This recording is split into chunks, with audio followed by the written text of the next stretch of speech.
היום נגלה לכם משהו שהפתיע אפילו אותנו. כמו שאתם כבר יודעים, במשך חודשים ארוכים ביצענו בדיקה יסודית של הסיקור של משפחת נתניהו באתר וואלה.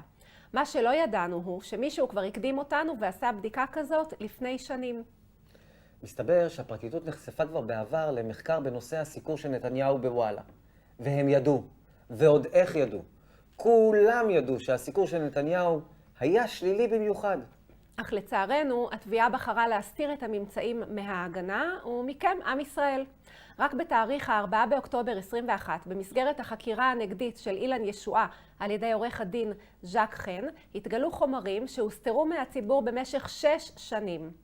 אז בואו נחזור אחורה לחודש אוקטובר 2015, שם פרסם גידי וייץ בעיתון הארץ כתבת תחקיר על אתר וואלה ובזק. בכתבה הוא העלה את הטענה כי משפחת נתניהו זוכה ליחס מועדף באתר וואלה. גיא, לא התבלבלת? אתה באמת מאמין שהיו אנשים על כדור הארץ שחשבו שנתניהו מקבל סיקור אוהד? מסתבר שכן. לפחות היו מי שדאגו לפמפם את השקר הזה לציבור.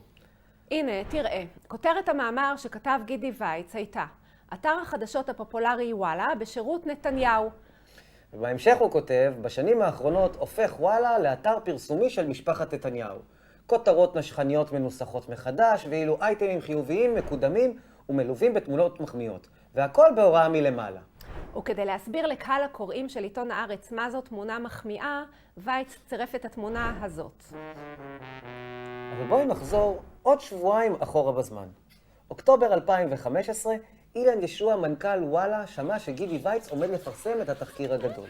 הוא החליט להיערך מראש, לעשות בדיקה פנימית באתר ולבדוק את אופן הסיקור של בני הזוג נתניהו בוואלה.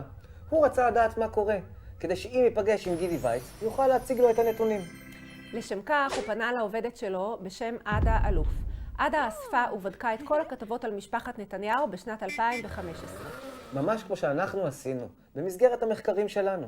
נחשו מה היא מצאה? סיקור אוהד? הצחקתם. הבדיקה הפנימית באתר וואלה הראתה שהיה סיקור שלילי מאוד למשפחת נתניהו באותה שנה. נתניהו זכה להרבה יותר כתבות שליליות מאשר ניטרליות או חיוביות.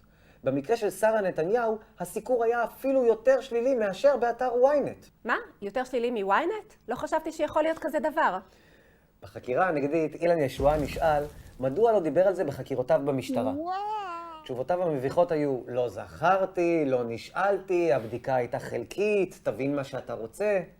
נחשף פתק שכתב ישועה לעצמו. בו הוא ציין שהיו יותר מאמרים נגד נתניהו מאשר בעדו. ונחשף גם מייל בו ישועה כתב שיש כמעט כל יום כתבה שמבקרת מהלכים של הממשלה ושל נתניהו. ישועה עצמו אישר בדיון בבית המשפט שאכן הכל נכון.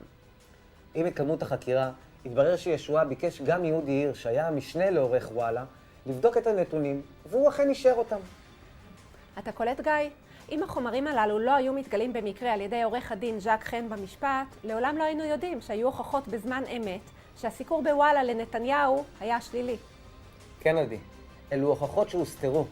ולכו תדעו, אלו חומרים נוספים מוסתרים שם עד עצם היום הזה.